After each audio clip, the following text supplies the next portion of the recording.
Mother তেরেসার একটা বিখ্যাত উক্তি আছে, ইফ ইউ জাজ people you have no time to love them.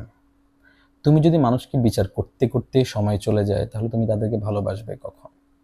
ব্যাপারটা হচ্ছে এমন, যদি আমাদের নিজেদের সাথে আমরা রিলেট করি, যে ছোটবেলায় আমাদেরকে মা সবসময় বলতো যে এটা করা যাবে না, ওটা করা যাবে না, এতটা বাজে বাসায় ঢুকবা, এটা করবা, এইটা খাচ্ছ কেন, অমুকের বাসায় কেন গেছো, এর সাথে কেন তুমি মিশছো, তুমি আজকে কেন এই ধরনের জামা কাপড় পরে বেরোচ্ছ, তুমি কেন আজকে টাইম মতো কোচিংয়ে যাও নাই, পড়া কেন শেষ করো নাই, বা ইত্যাদি ইত্যাদি অনেক অনেক অনেক হাজারো রকমের রেস্ট্রিকশন। তো এই রেস্ট্রিকশনগুলো দেখে আমরা ভাবতাম আমার মা মনে হয় আমাকে বোঝে না, আমার মা আমার মনের কথাগুলো বুঝতেছে না, মা কেন এমন করে আমার সাথে।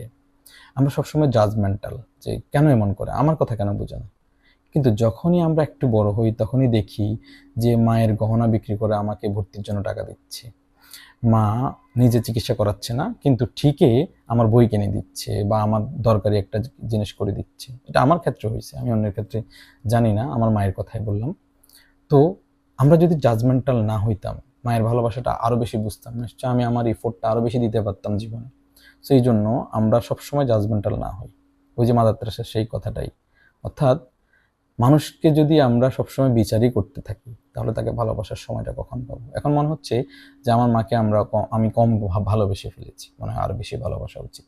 এবং প্রত্যেকেরই আমি মনে করি মায়ের, বাবাকে অবশ্যই ভালোবাসবেন, মাকে একটু বেশি ভালোবাসা উচিত। তো যদিও এটা ভিন্ন হতে পারে সবার ক্ষেত্রে, কিন্তু তাও মা তো মাই। ধন্যবাদ সবাইকে, সালাম আলাইকুম।